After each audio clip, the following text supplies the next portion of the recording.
বিভিন্ন সমস্যায় তদবির করে 4 মাসে 32 কোটি টাকা আয় করেছেন এই বলে খবর প্রকাশ করেছে। দুই সহোদরের বাড়িতে রীতিমতো অবৈধ টাকার পাহাড়ের সন্ধান পেয়েছে আইন শৃঙ্খলা বাহিনী। পাঁচটি সিন্ধুকে থরে থরে সাজানো টাকা, এ যেন টাকার গোডাউন। এই সম্পদ কারো। আপনি দেখেন ব্যাগের ভিতরে তারা কিন্তু নগদ অর্থ যেগুলো নিয়ে বের হয়েছে এবং এই যে টাকা। রাষ্ট্র কাঠামো দখল করে বছরে দেশ থেকে পাচার হয়েছে 12 থেকে 15 বিলিয়ন ডলার। পাচার বন্ধে ভূমিকা রাখেনি কোনো নিয়ন্ত্রক সংস্থা, বরং দেয়া হয়েছে সহযোগিতা। অর্থ পাচার নিয়ে আলোচনায় দুর্নীতি দমন কমিশন সংস্কার কমিটির প্রধান ডক্টর ইফতেখারুজ্জামান বলেন, দ্রুত সময়ে পাচার করা অর্থ ফেরত আনা সম্ভব নয়। সমন্বয় একটা গালিতে রূপান্তর হয়েছে, এখন সমন্বয় কথা শুনলে এখন গালি দেয়। হ্যাঁ, কারণ 1971 সালে যারা দেশের বিরোধিতা করছে তাদেরকে রাজাকার বলে। তাদেরকেও এখন জনগণ আর অন্তর্বর্তী সরকার বলতেছে না, তাদেরকে বলতেছে সমন্বয়ক সমিতি হয়ে গেছে। এই অন্তর্বর্তী সরকার আসার পরেই এই যে এক শ্রেণীর সমন্বয়ক তৈরি হয়েছে, এই সমন্বয়কের উৎপাতে জনগণ এখন অতিষ্ঠ হয়ে গেছে। এখন জনগণ সমন্বয়ক দেখলে গালি দেয়, কিছুদিন পরে আর গালি নয়, কারণ তাদেরকে দূরাবে জনগণ। যত সময় যাবে এই সমন্বয়কদেরকে দূরাবে, অন্তর্বর্তী সরকারকেও জনগণ দূরাতে বাধ্য হবে। খায়া বাঁচতে চাই, কিন্তু এটা তো আমরা পাইতাছি না। উনি প্রতারণা করে কইছে আমাদের ভালো রাখবো, এটা করবো, আমরা চোরে রেখে দিয়েছি। চোর খেতায় তো আমরা এখন ঢাকাইতে আর না পড়ছি, দাম বাড়াইছে। আমরা উপদেষ্টা যারা আছে তারা কি জনগণের সাথে যেতে পারে? ইভেন এখন যদি কোনো উপদেষ্টা বের হয়, মানুষ সাধারণ পাবলিক কিন্তু চেতে আছে, সাধারণ পাবলিক কিন্তু খুব খারাপ অবস্থায় আছে, উপদেষ্টাকে ছাড় দিবে না। 5ই আগস্ট যদি বাংলাদেশে ফিরতেন, সরকার পতন না হতো, তাহলে ডক্টর ইউনূসকে যেতে হতো কারাগারে। কিন্তু সবকিছু মিরাকেলি বদলে গেল। দর্শক, প্রায় 6 মাস পর ডক্টর মোহাম্মদ ইউনূস কিভাবে প্রধান উপদেষ্টার পদটা পেলেন, কারা তাকে রাজি করিয়েছিল, প্রথমে কি তিনি রাজি হয়ে গিয়েছিলেন এত বড় অফার পেয়ে, নাকি এর পেছনের ঘটনা ছিল, সকল কিছু মিলিয়ে একটা তথ্য সামনে এসেছে। সরকারের পতনের পর ডক্টর ইউনূস ক্ষমতায় বসছেন এবং তার পেছনে আছে সেনাবাহিনী, ছাত্র এবং অন্যান্য রাজনৈতিক দলগুলো তাকে সাপোর্ট করছে। এখন ছাত্ররা, যাদের 3 জন উপদেষ্টা আছেন এই সরকারের মধ্যে, এবং এই ছাত্ররা ডিক্লেয়ার দিয়েছে যে ফেব্রুয়ারিতে তারা নতুন দল ঘোষণা। তরুণদের যে সম্ভাব্য রাজনৈতিক দল, এই দলের বিরুদ্ধে বিএনপি এমনভাবে তৎপরতা চালাচ্ছে যাতে কেউ বুঝতে না পারে। দর্শক, জনগণকে ধোঁয়াশার মধ্যে রেখে তরুণদের দলের বিরুদ্ধে সব ধরনের তৎপরতা চালাচ্ছে বিএনপি। কারণ বিএনপি জানে যে তরুণরা যদি সোজা হয়ে দাঁড়াতে পারে তাহলে বিএনপি 10%-এর বেশি ভোট পাবে না। যে ছাত্ররা যা করছে, তারা যে রাজনৈতিক দল নিয়ে আসছে, এর পেছনের পরাশক্তিকে, তারা কোন মতাদর্শে বিশ্বাসী হয়ে তারা এরকম মহাসমারোহে একটি কিংস পার্টি নিয়ে আসছে সরকারের প্রত্যক্ষ সহযোগিতায়। উপদেষ্টা আসিফ নাহিদ বাংলাদেশ থেকে কোটি কোটি টাকা পাচার করে তারা পদত্যাগ করছে, এমন একটি নিউজ বর্তমান বাংলাদেশের সোশ্যাল মিডিয়াতে ভাইরাল হয়ে ছড়িয়ে পড়ছে। তো বন্ধুরা, এটা সত্য নাকি গুজব তা নিয়ে থাকতেছে আজকের ভিডিওতে বিস্তারিত।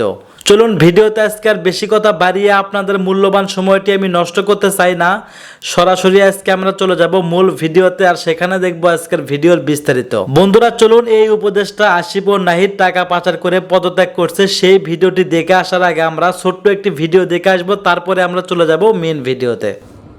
5ই আগস্ট যদি বাংলাদেশে ফিরতেন, সরকার পতন না হতো, তাহলে ডক্টর ইউনূসকে যেতে হতো কারাগারে।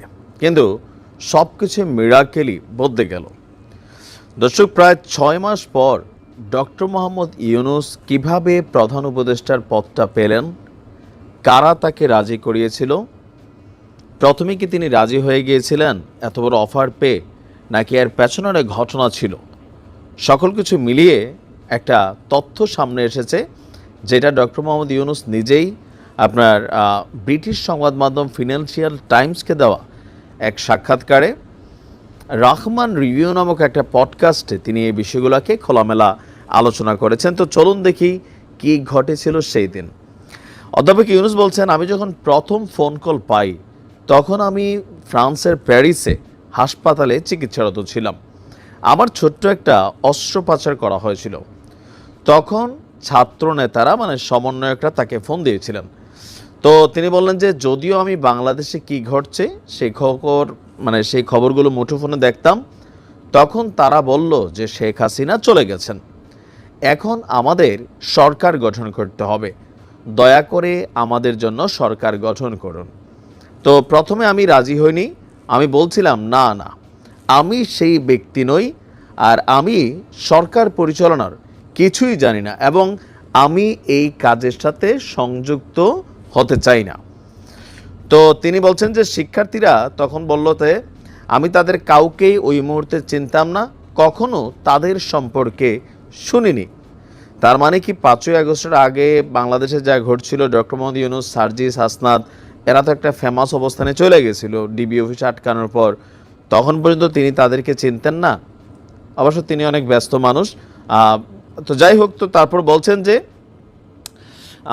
আমি তাদের কাউকে চিনতাম না, তাদের সম্পর্কে শুনিনি, কাজেই আমি তাদের বিকল্প কাউকে, মানে আমার বিকল্প কাউকে খোঁজার বিষয়ে বোঝানোর চেষ্টা করছিলাম। তাদের বলেছিলাম বাংলাদেশে অনেক ভালো নেতা আছেন, তোমরা খুঁজে নাও। তো ছাত্ররা বলছিল যে না না না, আপনাকেই থাকতে হবে, আমরা কাউকে পাইনি। তা আমি বলছিলাম যে তোমরা আরও জোরালো চেষ্টা করো। তারা বলল আমাদের হাতে এই মুহূর্তে পর্যাপ্ত সময় নেই। তখন আমি বলেছিলাম যে অন্তত একটা দিন চেষ্টা করো না, যদি না পাও 24 ঘন্টা পর আমাকে আবার ফোন করো। তো ছাত্রনেতারা তাকে আবারও ফোন করলো, বলল আমরা অনেক চেষ্টা করছি কিন্তু সম্ভব হয়নি, আপনাকে অবশ্যই দেশে ফিরতে হবে। তো শেষ পর্যন্ত তাদের অনেক অনুনয় বিনয়ের পর আমি বললাম যে দেখো, তোমরা রাজপথে জীবন দিয়েছ, প্রচুর রক্তক্ষয় হয়েছে, তোমরা সম্মুখ সারিতে আছো, যেহেতু তোমরা দেশের জন্য এসব করতে পেরেছো, এখন ইচ্ছা না থাকলেও তোমাদের জন্য আমারও করা কিছু উচিত, আর এটাই সেই সময়। সরকারের সংস্কার করতে হবে, আমি রাজি, তোমরা কি একমত? তারা আর কোনো কথা বলেনি। তো তিনি বলেন যে ঘন্টা দুয়েক পর হাসপাতালের একজন নার্স এলেন, তিনি আমাকে একটা ফুলের তোর উপহার দিলেন। আমি বললাম এটা কেন? তো নার্স বলল যে আপনি এই মুহূর্তে বাংলাদেশের প্রধানমন্ত্রী, আমরা এটা জানতাম না। আমি বললাম ওইটা কোথা থেকে জানলেন? তো বললো যে সব গণমাধ্যমে, সব টেলিভিশনে সংবাদ প্রচার হচ্ছে যে আপনি বাংলাদেশের পরবর্তী প্রধানমন্ত্রী। আমি বললাম যে আমি আপনাদের কাছ থেকেই এটা প্রথম জানলাম। তো এর ঘন্টা দুয়েক পর ওই বোর্ড সদস্যরা সহ হাসপাতালে আসেন, ফুলের তোড়া দেন, সঙ্গে আমাকে বললেন যে বিকেলের আগে আমাকে হাসপাতাল ছাড়ার অনুমতি দেওয়া হবে না। তো পরিচালককে তিনি বলেন যে তিনি দেশে যাবেন, তো এরপরে প্রয়োজনীয় ওষুধপত্র সহ সার্বক্ষণিক যোগাযোগ রাখার একটা সিচুয়েশন তৈরি হয়। এর কয়েক ঘন্টা পর সকালে ফরাসি সেনাবাহিনীর একটা বড় দল আমাকে বিমানবন্দরে পৌঁছে দিতে আসে। এটাই ছিল দেশে ফেরার আগের সেই ঘটনাবলী। পুরো জাতি আমার দেশে ফেরার অপেক্ষায় ছিল। বাণিজ্যিক উড়োজাহাজে যাত্রা করেছিলাম, তখন তারা নতুন সরকারের রূপরেখা দাঁড় করিয়ে ফেলেছে। আমি বিমানবন্দর থেকেই জাতির সামনে ভাষণ দিলাম, সবাইকে ধৈর্য, শান্তি, একতা বজায় রাখতে বলেছিলাম। এটাই ছিল 5ই আগস্টের ওই দিনের সেই নাটকীয় মোড়, যা ডক্টর মোহাম্মদ ইউনূসের লাইফকে কারাগার থেকে প্রধানমন্ত্রীর আসনে। ছাত্ররা যা করছে, তারা যে রাজনৈতিক দল নিয়ে আসছে, এর পেছনের পরাশক্তিকে, তারা কোন মতাদর্শে বিশ্বাসী হয়ে তারা এরকম মহাসমারোহে একটি কিংস পার্টি নিয়ে আসছে সরকারের প্রত্যক্ষ সহযোগিতায়। আমার মনে হয় যে এর পেছনে পরাশক্তি চীন, এবং তারা যেটি কায়েম করতে চাচ্ছে, প্রতিষ্ঠা করতে চাচ্ছে, তা হচ্ছে টার্কিশ মডেল। যেহেতু টার্কিশ মডেল তারা কায়েম করতে চায়, সেহেতু তুরস্কের একটা প্রভাব তো থাকবেই। তুরস্ক এবং চীনের মধ্যে সম্পর্ক কী? আমাদের সমীকরণগুলো মেলানো দরকার, এবং সমীকরণগুলো মেলাতে গেলে একটু পেছনে ফিরে তাকাতে হবে। 1923 সালে যখন মোস্তফা কামাল আতাতুর্ক তুরস্কে উসমানীয় খিলাফত বিলুপ্ত করে তিনি একটি কঠোর ধর্মনিরপেক্ষ প্রজাতন্ত্র কায়েম করলেন, সেই সাথে সব ধরনের ধর্মভিত্তিক দল বা ইসলামপন্থী দল নিষিদ্ধ করলেন।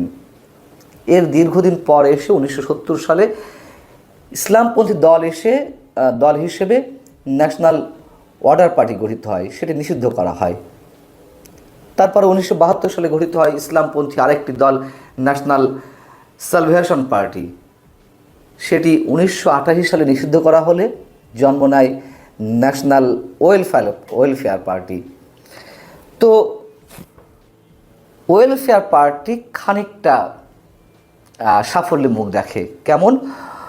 1996 সালের নির্বাচনে এই দলটি বিজয় লাভ করে, কিন্তু তুর্কি সেনাবাহিনী সেই দলের প্রধানমন্ত্রী, সরকারের প্রধানমন্ত্রী নাজিমুদ্দিন আরাবাকানকে ক্ষমতাচ্যুত করে, এবং যেহেতু ধর্মীয় সংশ্লিষ্টতা অভিযোগ ওঠে সেহেতু তাকে ক্ষমতাচ্যুত করে। এরপরে 2001 সালে বর্তমান প্রেসিডেন্ট রিসেপ এরদোয়ান তিনি ওয়েলফেয়ার পার্টির ধর্মীয় পরিচয় ঝেড়ে দিয়ে মোটামুটি একটা উদার এবং গণতান্ত্রিক পরিচয় তিনি জাস্টিস অ্যান্ড ডেভেলপমেন্ট পার্টি গঠন করেন, যেটিকে অনেকে একে পার্টি নামে চেনেন। তো 2002 সালে তিনি বিপুল সংখ্যাগরিষ্ঠতা নিয়ে প্রধানমন্ত্রী হন। প্রধানমন্ত্রী হয়ে এই দলটি যাদের উপরে প্রভাব বিস্তার করে সেটি হচ্ছে ধর্মপ্রাণ মধ্যবিত্ত এবং নিম্ন মধ্যবিত্ত শ্রেণীর উপরে। যাই হোক, এই দলের সঙ্গে এখন বর্তমান ছাত্রদের সম্পর্ক কী? আমরা মনে করতে পারি যে জামায়াতে ইসলামীর সঙ্গে তুরস্কের এরদোগানের যে সম্পর্ক ছিল তা মোটামুটি বেশ ঘনিষ্ঠ। তার কারণ বিএনপি জামাত জোট সরকারের সময় মতিউর রহমান নিজামী বেশ কয়েকবার তিনি তুরস্ক সফরে গেছেন। এমনিভাবে জামাতের কেন্দ্রীয় নেতাদের অনেকেই তখন তুরস্ক সফর করেন। এরদোগানও এসেছিলেন 2013 সালে বাংলাদেশে এসে জামাত নেতাদের সঙ্গে দীর্ঘ সাক্ষাৎ দেন। ইসলামী ছাত্র শিবিরের যত ধরনের প্রশিক্ষণ আছে সব তুরস্ক থেকে নিয়ে আসা হয়, এবং জামাত পরিচালিত বিভিন্ন দাতব্য প্রতিষ্ঠান পরিচালিত হয় তুরস্কের পৃষ্ঠপোষকতায়, অধিকাংশ প্রতিষ্ঠান। এবং আমরা তো এটি জানি যে যুদ্ধাপরাধীদের বিচারের বেলায় তুরস্ক কীভাবে জামাত ইসলামী নেতাদের সমর্থন করেছিলেন। তারা তো অনেকের ফাঁসির বিরুদ্ধে তারা অবস্থান নিয়েছিলেন, ফাঁসি যাতে রহিত করা হয় সেই আহ্বানও তিনি জানিয়েছিলেন। আমি এরদোগানের কথা বলছি। এবং জামাতের মধ্যে সংস্কার নিয়ে তো দীর্ঘদিন আলোচনা চলছিল। 71 ইস্যুতে তারা ক্ষমা চাইবে কি চাইবে না, ধর্মভিত্তিক দল হিসেবে তারা কট্টর মৌলবাদিত্বের পথে থাকবে কি না, সেই জায়গা থেকে কিছু নেতা কিন্তু জামাত থেকে বেরিয়ে আসেন। তার মধ্যে ব্যারিস্টার আব্দুর রাজ্জাক, ছাত্র শিবিরের সাবেক সভাপতি মুজিবুর রহমান মঞ্জু সহ আরও অনেকে বেরিয়ে আসেন, এবং তারা বেশ খানিকটা উদার গণতান্ত্রিক মনের। আমি তাদেরকে ব্যক্তিগতভাবে চিনি। তো এই এবি পার্টি এখন ছাত্রদের পেছন থেকে সব ধরনের সহযোগিতা করছে, মোটামুটি এটুকু অনেকের কাছেই পরিষ্কার। এখন বিষয় হচ্ছে যে তুরস্ক এবং চীনের লাভ কি এবং সম্পর্কটা কি? রিসেপ তাইয়েপ এরদোয়ান তিনি তো মুসলিম সালতানাতের নতুন সম্রাট হতে চেয়েছিলেন, এটিও আমরা সবাই জানি। এবং 20 শতাব্দীর রাজনৈতিক নেতৃত্বের যে লিগেসি, সেই লিগেসির বাইরে এসে তিনি তুরস্কের জন্য একটা স্বতন্ত্র অবস্থান বিশ্বের বুকে প্রতিষ্ঠা করতে চেয়েছেন। হার্ড সেকুলারিজমের নামে যেসব ধর্মীয় স্বাধীনতা তার দৃষ্টিতে হরণ করা হয়েছে বিভিন্ন ইসলামী দেশগুলোতে বা মুসলিম রাষ্ট্রগুলোতে, তাদেরকে নিয়ে তিনি উসমানীয় সাম্রাজ্যের যে হারানো গৌরব সেটি ফিরিয়ে আনার চেষ্টা করেছেন। এর জন্য পাশ্চাত্য রাজনীতির বাইরে, পাশ্চাত্য ঘরানার বাইরে তিনি নতুন মিত্র খুঁজতে চাইলেন। সেই মিত্র হিসেবে তিনি কাকে পেলেন? চীন এবং রাশিয়াকে। 2015 সালে আপনাদের মনে পড়ে নিশ্চয় যে একটা সামরিক অভ্যুত্থানের চেষ্টা হয়েছিল, একটা ব্যর্থ সামরিক অভ্যুত্থান সংঘটিত হয়েছিল। সেই সামরিক অভ্যুত্থান প্রতিহত করতে পেরেছিলেন রাশিয়ার নিখুঁত তথ্যের ভিত্তিতে, এবং সেইখান থেকে রাশিয়া তার ঘনিষ্ঠ বন্ধুত্বে পরিণত হয়। পাশাপাশি চীনের সঙ্গে যে সম্পর্ক, সেটি হচ্ছে তাদের যে ব্যবসায়িক সম্পর্ক বা বাণিজ্যিক সম্পর্ক, সেই জায়গা থেকে একটা ঘনিষ্ঠতা তৈরি হয়। এবং রিসেপ তাইয়েপ এরদোয়ান যখন 2002 সালে ক্ষমতা আসেন, তখন বেশ ভালোই চলছিল তুরস্কের অর্থনৈতিক সামাজিক পরিস্থিতি, কিন্তু একটা পর্যায়ে অর্থনৈতিক মন্দা শুরু হয়, সেখানে দারিদ্র্যের হার বাড়তে থাকে, নানান ক্ষেত্রে ধস নেমে আসতে থাকে, এবং 2015 সালে যখন ব্যর্থ সামরিক অভ্যুত্থানটি সংঘটিত হয়, তারপর থেকে তিনি অতিমাত্রায় কর্তৃত্ববাদী হয়ে উঠতে থাকেন। বিভিন্ন ধরনের গণমাধ্যমের কণ্ঠ তিনি একেবারে নগ্নভাবে চেপে ধরেন। অনেক রাজনৈতিক নেতা কর্মীদের, হাজার হাজার রাজনৈতিক নেতা কর্মীদের, বিরোধী দলীয় নেতা কর্মীদের তিনি বন্দী করেন। যাই হোক, তুমুল কর্তৃত্ববাদী হয়ে ওঠেন এরদোয়ান। এরপর তাদের যে অর্থনৈতিক মন্দা, সেটা কাটানোর জন্য চীনের প্রয়োজন হয়। তুরস্কের যে আমদানি খরচ, তাতে প্রতি বছর $200 বিলিয়ন প্রয়োজন হয়। এত টাকা তুরস্কে কে দেবে? IMF-এর বাইরে আছে একমাত্র চীন। তো সেই জায়গা থেকে চীনের সঙ্গে তাদের ঘনিষ্ঠতা বৃদ্ধি পায়। যদিও নানান ইস্যুতে চীনের সাথে বিরোধ ছিল। চীনের উইঘুর যে সম্প্রদায়, মুসলিম সম্প্রদায়, সেই ইস্যুতে তুরস্ক সরব ছিল, যেটিতে চীন ভালোভাবে নিচ্ছিল না। একটা সময় ক্লিন পাওয়ার জন্য সেই জায়গা থেকে এরদোয়ান পিছিয়ে চলে আসেন। এখন এই যে ক্রমবিবর্তনের মাধ্যমে তুরস্কে যে জাস্টিস অ্যান্ড ডেভেলপমেন্ট পার্টি, সেই পার্টির গঠনতন্ত্র পুঙ্খানুপুঙ্খ বিবেচনা করছে ছাত্রদের যে নতুন রাজনৈতিক দলটি হতে যাচ্ছে, সেই দল। এবং রিসেপ এরদোয়ান তিনি তুরস্কের সংবিধান পরিবর্তনের চেষ্টা করছেন দীর্ঘদিন ধরে। এখনও হয়তো সম্ভবত খুব বেশি সফল হয়ে পারেননি। যে চেষ্টাটি ছাত্ররা করছে বাংলাদেশের সংবিধান কবর রচনার মধ্য দিয়ে ছুঁড়ে ফেলতে চাইছেন। চীনের কথা যদি বলতে হয়, চীন এই অঞ্চলে তাদের বিশ্বস্ত বন্ধু খুঁজে পেতে চায়। আওয়ামী লীগ তো নেই। আমরা জানি চীনের সাথে সবসময় বিএনপির ভালো সম্পর্ক, কিন্তু সেই ভালো সম্পর্কটা কোন পর্যায়ে নিতে চায়? চীন যা বলবে তাই যেন হয়, একটা বিকল্প শক্তি হয়তো চীন শুরু করতে চাইছে, এটি আমার ধারণা।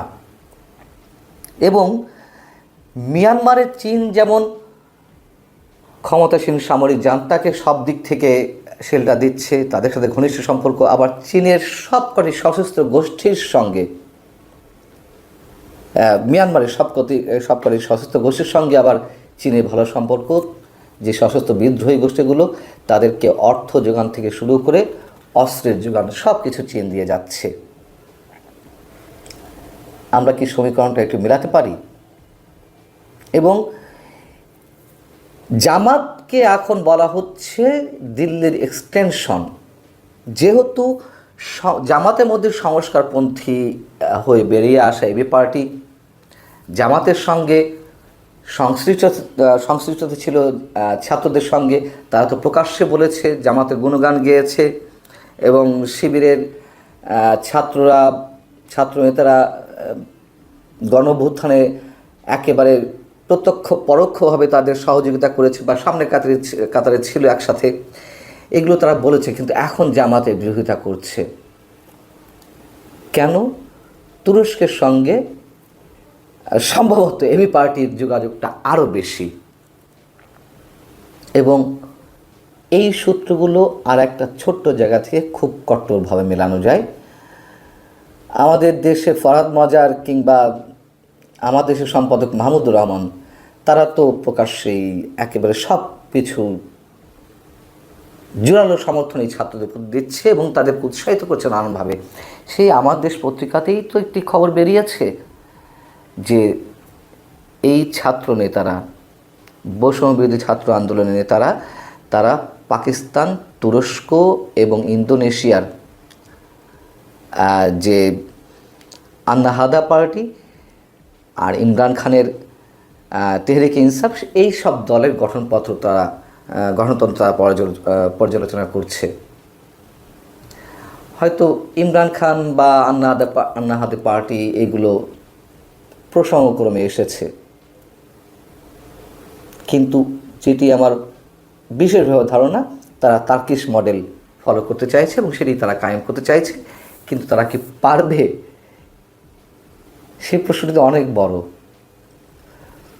চেষ্টা তো করতেই পারে, কিন্তু তাদের পেছনে পরাশক্তি কে বা কারা, সেটি একটু মেলানোর চেষ্টা করলাম। তবে রিসেপ এরদোয়ান কিন্তু সংবিধান পরিবর্তন করতে পারেননি এবং তিনিও কর্তৃত্ববাদী হয়ে উঠেছেন এবং তিনি তার দল জাস্টিস অ্যান্ড ডেভেলপমেন্ট যেটি গঠন করেছিলেন সব দলের, মানে বিভিন্ন দলের রাজনৈতিক নেতাদেরকে নিয়ে, ছাত্র সমন্বয়কদের এই দলও বিভিন্ন দল থেকে তারা রাজনৈতিক নেতাদেরকে ভাগিয়ে নিয়ে এসে গঠন করার চেষ্টা করছে এক নতুন কিংস পার্টি। শেখ হাসিনা সরকারের পতনের পর ডক্টর ইউনূস ক্ষমতায় বসছেন এবং তার পেছনে আছে সেনাবাহিনী, ছাত্র এবং অন্যান্য রাজনৈতিক দলগুলো তাকে সাপোর্ট করছে।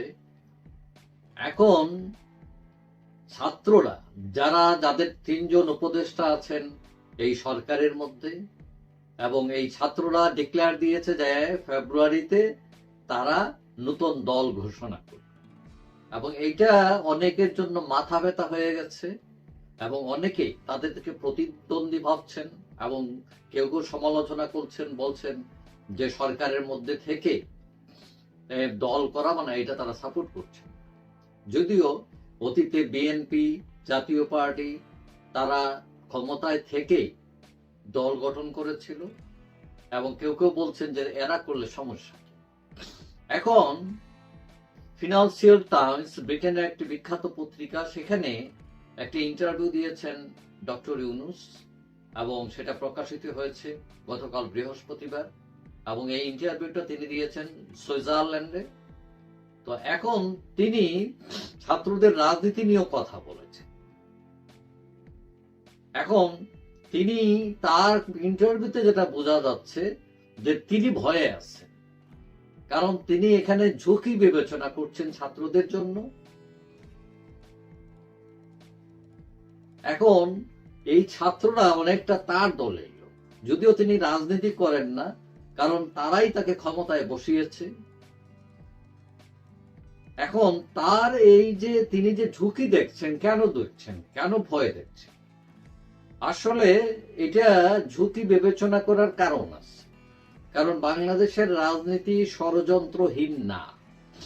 এখানে কেউ কাউকে ব্যবহার করতে চায়, কেউ কাউকে ফেলে দিতে চায়, কেউ কাউকে উত্থান চায়, বিভিন্ন ধরনের ষড়যন্ত্র, কলা কৌশল এগুলো আছে। এখন তার ভয় হয়তো, কারণ এই ছাত্ররা রাজনীতিতে নতুন, কিন্তু যদিও বিরোধী দল বলছে যে তারা রাজনীতি করলে, দল করলে এটা পজিটিভ, তারা ওয়েলকাম জানাচ্ছে, কিন্তু ওয়েলকাম জানালেও মাঠে তারা প্রতিদ্বন্দ্বী। এখন তারা কতটুকু পারবে কি পারবে না। তবে ছাত্রদেরকে অনেকে পজিটিভলি নিচ্ছেন, বলছেন যে তাদের স্পিরিট আছে, অদম্য একাগ্রতা আছে, অবারিত স্বপ্ন আছে এবং তারা অন্যদের চেয়ে তুলনামূলকভাবে সৎ। এই নতুন প্রজন্ম এরা অনেক বেশি স্পষ্টবাদী। অন্যান্য দলের যারা বুড়া বুড়া মানুষ আছেন, যারা পুরনো শেখের স্টাইলের রাজনীতি করেন, তাদের চেয়ে তারা বেটার অনেকেই মনে করছে। কিন্তু সমস্যা হচ্ছে তাদের অভিজ্ঞতা নেই। তারা ষড়যন্ত্রের চূড়াবালিতে হারিয়ে যায় কিনা, এইটাই ডক্টর ইউনূসের সাক্ষাৎকারে উঠে এসেছে। এখন এই ছাত্রদের পজিটিভ হলেও ইতিমধ্যেই তারা অনেকগুলো ভুলও করেছে। তারা হঠকারিতার রাজনীতির সাথে সম্পৃক্ত হয়েছে তাদের যেরকম সাফল্য আছে তেমনি ব্যর্থতাও আছে। এখন কেউ কেউ মনে করেন এদের গায়ের দরকার, কিন্তু তাদের যে অবস্থা, তারা হচ্ছে অনেকটা যে গায়ে মানে না আপনি মারো, মানে তারা কাউকে বদার করছে না, কারো কাছ থেকে শেখার যে টেন্ডেন্সি বা কারোর সাথে শেয়ার করার যে টেন্ডেন্সি, এইটা তাদের মধ্যে পরিলক্ষিত হয় না। কেউ কেউ বলছেন তারা ওই যে বাঁশের চেয়ে কঞ্চি বড় মোটা মাথার রাজনীতি, সেটাতে প্রবেশ করে ফেলছে তারা। এবং এটা যদি সত্য হয় তাহলে বেশি দূর আগানো যাবে। আওয়ামী লীগের মতো দল যদি নামে একদম সব ফিনিশ করে দিবে। কেউ কেউ বলছেন যে এরা পালানোর পথ পাবে না, আওয়ামী লীগ তো পালাইছে, এরা পালাইতে পারবে না। তবে তারা যদি কৌশলী হয়, তারা যদি সত্যিকারেই মেধাবী হয়, তাহলে তারা রাজনৈতিক কলাকৌশল রপ্ত করে তারা দাঁড়াতে পারবে। এখানে অনেকগুলো সুযোগ আছে। বিএনপি কোয়ালিশনের কথা বলছে, জামাতও তাদেরকে হাতছানি দিয়ে ডাকছে, সুতরাং তাদের জন্য পথ খোলা আছে। কিন্তু প্রশ্ন উঠেছে যে তারা এটা কিভাবে ব্যবহার করে এবং তারা কুশলী কিনা সেটাতে। এখন রাজনীতি করতে গেলে শুধু মেধা দিলে হয় না, অনেক কিছু লাগে। যখন ধরেন অর্থের দরকার হয়, টাকা পয়সার দরকার হয় দল করতে, তারা এগুলোকে এইভাবে ম্যানেজ করবে। কারণ বিএনপি, আওয়ামী লীগ, জামাত এদের সোর্স রয়েছে অনেক, এরা অনেক পুরনো দল, তারা ডাক দিলে 100-200 কোটি টাকা অ্যারেঞ্জ করে তাদের জন্য কোনো ব্যাপার না। কিন্তু এই ছাত্ররা, তারা তো 2 টাকার 5 টাকার বন রুটি আর চা খেয়ে রাজনীতিতে দাঁড়াচ্ছে, এবং তারা কতটুকু সেটা কভার করতে পারে। তবে তাদের পজিটিভ দিক হচ্ছে অনেক লোক আমাদের দেশে যারা আওয়ামী লীগ, বিএনপি, জাতীয় পার্টি এদের উপর খুবই খাপা, তারা হতাশ। এদের রাজনীতিতে এরা ক্ষমতায় ছিল, তারা আশা পূরণ করতে পারে নাই। অনেকে তৃতীয় শক্তির উদ্ভাবন চান, এবং এটা এই ছাত্ররা চাইলে কাজে লাগাতে পারে। এখন তারা লাগাতে পারছে কিনা, কতটুকু পারছে, এটা তাদের যোগ্যতার উপর নির্ভর করে, কলা কৌশলের উপর, বুদ্ধিমত্তার উপর নির্ভর করে। এখন ইউনূস সাহেবের যে উৎকণ্ঠা, বোঝা যাচ্ছে যে তিনি রাজনীতিবিদ নন, এটাও তার একটা ভয়। তিনি যে তাদেরকে একটা উপদেশ দিবেন, এটা হিতে বিপরীত হয়ে যায় কিনা, এটাও একটা ব্যাপার। কারণ তিনি বাংলাদেশের রাজনীতির বিষয় আসলে তো মোটামুটি ভালোই জানেন। তবে ছাত্ররা একবারে ক্ষমতায় দৌড় দিয়ে চলে যাবে এমনও না, কারণ বিভিন্ন জরিপ ইতিমধ্যে হয়েছে এবং দেখা গেছে যে ছাত্রদের খুব একটা জনপ্রিয়তা নেই, মোটামুটি তলানি। তবে তারা ক্ষমতায় যেতে না পারলো, ক্ষমতায় ভাগ বসানোর ক্যাপাসিটি রাখে তারা, এবং এটা মন্দের ভালো অথবা একটা বেস তৈরি করার জন্য, মানে এটা কম না একদম। যাই হোক, যেটাই হোক, যে যে রাজনীতি করুক, দল করলে ওয়েলকাম, কিন্তু দল করলে গণতন্ত্রকে ঠিক রেখে, দেশের মানুষের কল্যাণকে ঠিক রেখে যাতে রাজনীতি করেন, প্রতিহিংসা যাতে প্রতিষ্ঠিত না হয়, সবাই যাতে তরুণদের যে সম্ভাব্য রাজনৈতিক দল, এই দলের বিরুদ্ধে বিএনপি এমনভাবে তৎপরতা চালাচ্ছে যাতে কেউ বুঝতে না পারে। দর্শক, জনগণকে ধোঁয়াশার মধ্যে রেখে তরুণদের দলের বিরুদ্ধে সব ধরনের তৎপরতা চালাচ্ছে বিএনপি। কারণ বিএনপি জানে যে তরুণরা যদি সোজা হয়ে দাঁড়াতে পারে তাহলে বিএনপি 10%-এর বেশি ভোট পাবে না। ক্যালকুলেশন বিএনপির কাছে ক্লিয়ার। কারণ প্রায় 46% তরুণ ভোটার যারা পরবর্তী নির্বাচনে ভোট দিবেন, তারা ডেফিনেটলি বিএনপিকে ভোট দিবেন না। 46%-এর মধ্যে 2%-ও বিএনপিকে ভোট দিবেন না। 130 ভোটারের কথা বলছি। আর জামাত, চরমোনাই, বনানী ইসলামী দলের মধ্যে প্রায় 25-30% ভোট ফিক্সড হয়ে যাবে। এটা বিএনপির জন্য ভয়ানক বিপদ। এই জন্য বিএনপির সামনে রাস্তা একটাই, যে তরুণদের যে দল এটাকে ডিমোরালাইজ করা, এটা ঠেকানো। এটা ঠেকানোর জন্য বিএনপির কাছে কোনো বয়ান নেই, কোনো ন্যারেটিভ নেই, আর বিএনপির কোনো রাজনীতিই নেই। বিএনপির রাজনীতির নীতি নির্ধারণ সব হিসাব নিকাশ মূলত তারা একটা প্রিন্সিপালের উপর ভিত্তি করে নিয়েছে। প্রিন্সিপালটা হচ্ছে আওয়ামী লীগ না থাকলে বিএনপি রাজনীতি থাকে না, বিএনপি না থাকলে আওয়ামী লীগ থাকে না। অতএব আওয়ামী লীগ না থাকলে বিএনপি থাকে না, এই মূলনীতির উপর ভিত্তি করেই বিএনপি সমস্ত নীতি নির্ধারণ 5 আগস্টের পর। এই জন্যে সব জায়গায় আওয়ামী লীগকে বিএনপি আনতে চায়, কারণ রাজনীতিতে টিকে থাকতে হলে নিজের চাইতে খারাপ প্রতিপক্ষ দরকার। অতএব দর্শক, আকীদাগত মূলনীতিগতভাবে উসুলগতভাবে বিএনপি হচ্ছে শিক্ষার্থীদের বা তরুণদের নতুন দলের বিরুদ্ধে। কারণ শিক্ষার্থীদের নতুন দলের কারণেই হয়তোবা বিএনপি আর কোনো দিন ক্ষমতায় আসতে পারবে না। এরকম একটা থিওরি কিন্তু অলরেডি বাজারে আছে যে বিএনপি আর কখনো ক্ষমতা আসতে পারবে না, শুধু এবার না, কখনো না। আর বাংলাদেশে বিএনপি রাজনীতি নেই, এখন নতুন ধারা রাজনীতি, নতুন দল আওয়ামী লীগ বিএনপি রিপ্লেসড হবে। এবং দেখেন আওয়ামী লীগ তাদের বিএনপি তাদের যে সেন্টার রাইট পজিশনে কিন্তু তারা নেই, এই জায়গাটা ফাঁকা। অতএব বিএনপি আত্মঘাতী সিদ্ধান্ত নিয়েছে 5 আগস্টের পর থেকে যে আওয়ামী লীগ না থাকলে বিএনপি নেই। এই মূলনীতিকে সত্য ধরে তাদের সমস্ত নীতি নির্ধারণ তাদের ধ্বংসের পথ রচিত করেছে। বিএনপি চাইলে সেন্টার রাইট পলিটিক্স ধরে রাখতে পারত, তাহলে জামাত এতটা লিবারেল হতো না। তরুণরা নতুন দল করলে বিএনপি স্বাগত জানাবে, তারেক রহমান এই কথা বলছেন, সুন্দর কথা। এখন তারেক রহমান বলছেন স্বাগত জানাবে বিএনপি, কিন্তু বাস্তবে বিএনপি কি করছে আমরা দেখছি, উল্টা কাজ করছে। তরুণদের এই দলকে ঠেকানোর সব ধরনের চেষ্টা করছে। দল করতে হলে উপদেষ্টা থেকে পদত্যাগ করতে হবে, অথচ যারা দল করছে তারা উপদেষ্টা নয়, যারা উপদেষ্টা তারা দল করছে না। দল করতে হলে নাকি উপদেষ্টা পদ থেকে পদত্যাগ করতে হবে, এটাই তো একটা ঠেকানোর বা তাদের তরুণদের যে স্বাগত জানাতে পারছে না তার প্রমাণ। এছাড়া মির্জা আব্বাসের বক্তব্য শুনেছেন, অথবা আমি একটা বক্তব্য আপনাদের শোনাতে চাই দর্শক। ছাত্র দলের এক বড় নেতা তিনি ফেসবুকে লিখেছেন, যেখানেই নাগরিক কমিটি সেখানেই গণধোলাই।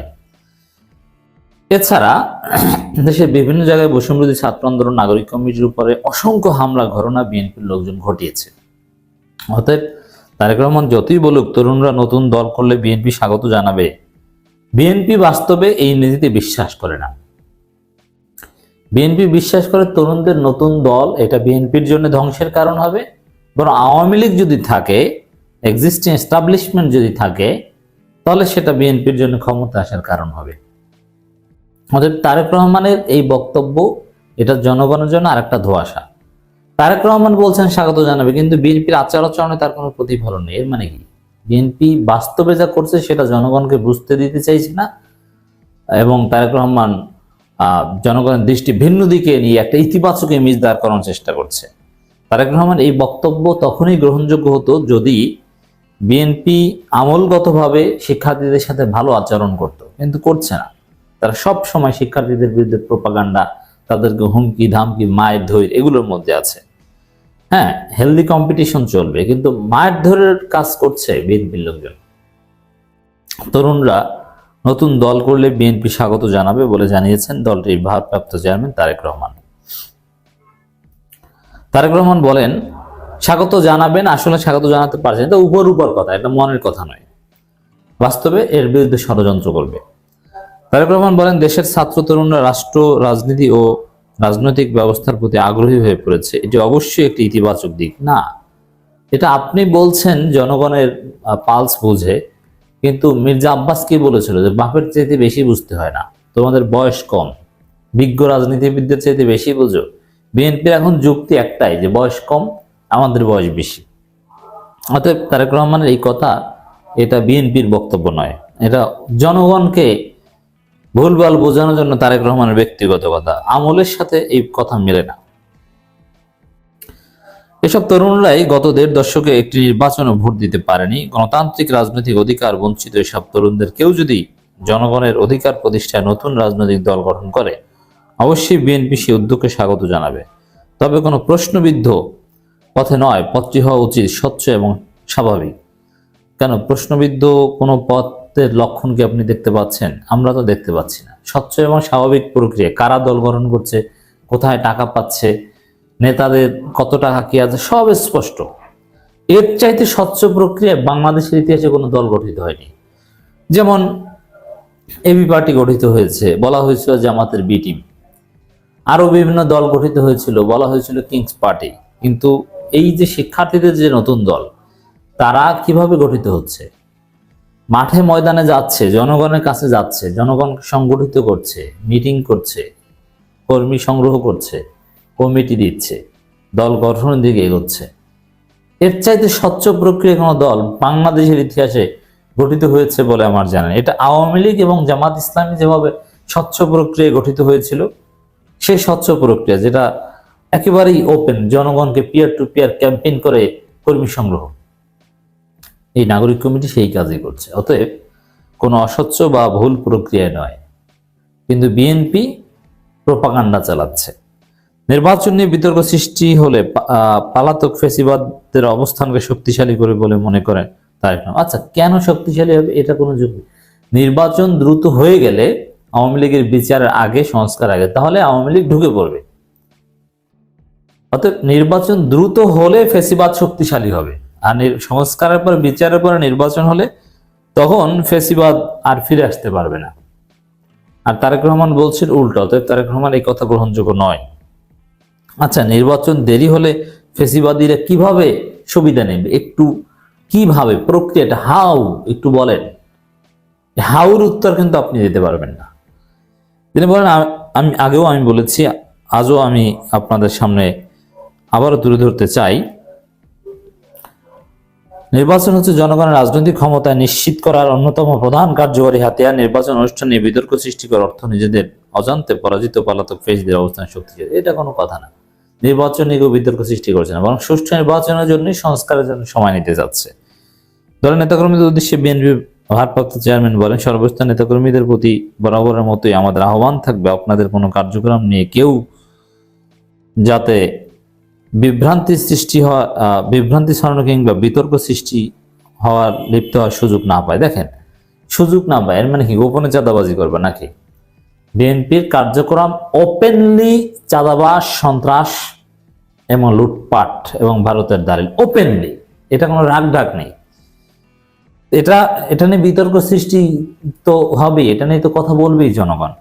বরং কেউ যাতে বিতর্ক সৃষ্টি লিপ্ত সুযোগ না পায়, কথা না বলে যে আপনারা এইসব সন্ত্রাসী চাঁদাবাজি ছাড়েন, একবার প্রত্যেক দিন 100-200 বহিষ্কার করেন, দেখেন কাজ হয় কিনা। কিন্তু এমন ভাবে বললেন যে না, তারা কিছু করছে না, জনগণ বা অন্য কেউ বিভ্রান্তি সৃষ্টি করছে, তাদের বিরুদ্ধে প্রপাগান্ডা চালাচ্ছে। অথচ বিএনপি চাঁদাবাজ, লুটপাটকারী, সন্ত্রাসী, এটা ফ্যাক্ট। জনগণ এই বিএনপি সকল রাজনৈতিক ক্ষমতার উৎস। জনগণের সঙ্গে থাকলে কোনো ষড়যন্ত্রে আমাদের পরাজিত করতে পারবে না। আপনার জনগণের সঙ্গে নাই, জনগণের সঙ্গে থেকে টেম্পো স্ট্যান্ড থেকে চাঁদা নেন। নির্বাচন সংস্কার দুটোই জরুরি। তারেক রহমান বলেন, সংস্কার ও নির্বাচন বিএনপির দুটোরই পক্ষে, দুটি অত্যন্ত জরুরি। সংস্কার নাকি নির্বাচন? কেউ এমন উদ্দেশ্য প্রণোদিত প্রশ্ন নিয়ে কূটতর্ক করার অপচেষ্টা করছে। এর জবাব আমরা দিয়েছি যে আগে সংস্কার পরে নির্বাচন, দুইটা একসাথে চলতে পারে না, এটা ভুল। দুইটা একসাথে চলবে কিভাবে? তাহলে নির্বাচন তো হবে জগা খিচুড়ি। যেমন সংবিধান কেমন হবে, কোন টাইপের সরকারের অধীনে, কত বছর বয়সে নির্বাচন, ভোটার ইত্যাদি, এগুলো যদি সংবিধান ঠিক না করা হয়, তাহলে আপনি নির্বাচন করবেন কিভাবে? মানে আগে তো সংস্কার ঠিক করতে হবে, নিয়মটা সংস্কার করে, তারপরে তো নির্বাচন। দুইটা একসাথে চলে কিভাবে? এটা কোনো কথা না। এটা একটা বিভ্রান্তিকর বক্তব্য। ওই যে ভ্যাট, দ্রব্যমূল্য ঊর্ধ্বগতি, এগুলো নিয়ে কথা বলেছেন, জনগণের নিরাপত্তা নিশ্চিত করার কথা বলেছেন। এটার জন্য বিএনপি এখন ব্যবসায়ীকে কোপায়, এখন পুলিশকে পিটায়, ছাত্রদলের সন্ত্রাসীকে থানা থেকে সারিয়ে আনতে যে থানায় হামলা করে, সেখানে বিসিএস কারের পুলিশ কর্মকর্তা আহত হয়। এই হচ্ছে বিএনপির চরিত্র। তারেক রহমান বলেন, জনগণ বিশ্বাস করে অন্তর্বর্তী সরকারের মতো সর্বজন সমর্থিত একটি নির্দলীয় অরাজনৈতিক সরকারের পক্ষেই বাজার সিন্ডিকেট কেবল, এটা কোনো কথা না। নির্বাচিত সরকার হলে বাজার সিন্ডিকেট দূর করতে পারবে। অতীতে বাংলাদেশের ইতিহাসে কোন নির্বাচিত সরকার বাজার সিন্ডিকেট দূর করেছে? এক্সাম্পল দেন। নির্বাচিত সরকারের সময় ওই সরকার দলীয় লোকজন সিন্ডিকেট চালিয়েছে এবং জনগণকে প্রতিবাদ করতে দেয়নি। অন্তর্বর্তী সরকার না সীমাবদ্ধ থাকলেও তাদের ব্যর্থ হওয়া দিতে যাবে না বলে মন্তব্য করেন। আসলে এটাও একটা ভাওতাবাজি, কারণ মির্জা ফখরুলের বক্তব্য স্পষ্ট, তিনি সেনা অভ্যুত্থান চান। যাই হোক দর্শক, শিক্ষার্থীদের নতুন দল বা এগুলো নিয়ে বিএনপি একটা বিভ্রান্তি তৈরি করছে। তারেক রহমান বলছে সুন্দর সুন্দর নীতিগত। ধন্যবাদ প্রিয় দর্শকবৃন্দ, আমাদের ফুল ভিডিওটি দেখার জন্য আপনাকে জানাই অসংখ্য অসংখ্য ধন্যবাদ। তো বন্ধুরা, বর্তমান সময়ে যে বিষয়টি ভাইরাল হয়ে গেছে, পদত্যাগ করছেন উপদেষ্টা আসিফ এবং নাহিদ। তো বন্ধুরা, এই বিষয়টা মূলত একটা ফেক ভিডিও ছিল, কেউ গুজবে কান দেবেন না, এটা ছিল একটা গুজব। দয়া করে আপনারা সম্পূর্ণ ভিডিও দেখবেন, তারপরে আপনারা ভালো একটি কমেন্ট করার ইচ্ছে হলে ভালো একটি কমেন্ট করবেন। তো বন্ধুরা, মূলত যে বিষয়টি হয়েছে বা বর্তমান বাংলাদেশের সোশ্যাল মিডিয়াতে যে বিষয়টি বিশাল ব্যাপক পরিমাণ ভাইরাল হওয়া ছড়িয়ে পড়ছে, এবং বিশেষ করে কয়েকটা অফিসিয়াল চ্যানেল থেকে এবং অফিসিয়াল পত্রিকা থেকেও কিন্তু এমন একটি নিউজ করা হয়েছিল যে পদত্যাগ করলেন উপদেষ্টা আসিফ এবং নাহিদ। মূলত তারা কোনোভাবেই পদত্যাগ করে নাই, এবং তাদের পদত্যাগ ভবিষ্যতে করবে কি না এমনভাবেও প্ল্যান তাদের মাথার মধ্যে বর্তমান নাই। এগুলো ছিল যা শুনেছেন সব কিছু ছিল একটা ফেক এবং গুজব। দয়া করে কেউ গুজবে কান দেবেন না। এমন নিত্য নতুন আপডেট খবর সবার আগে পেতে চাইলে এখনই আমাদের এই পিচ্চি শেখে ইউটিউব চ্যানেলটি সাবস্ক্রাইব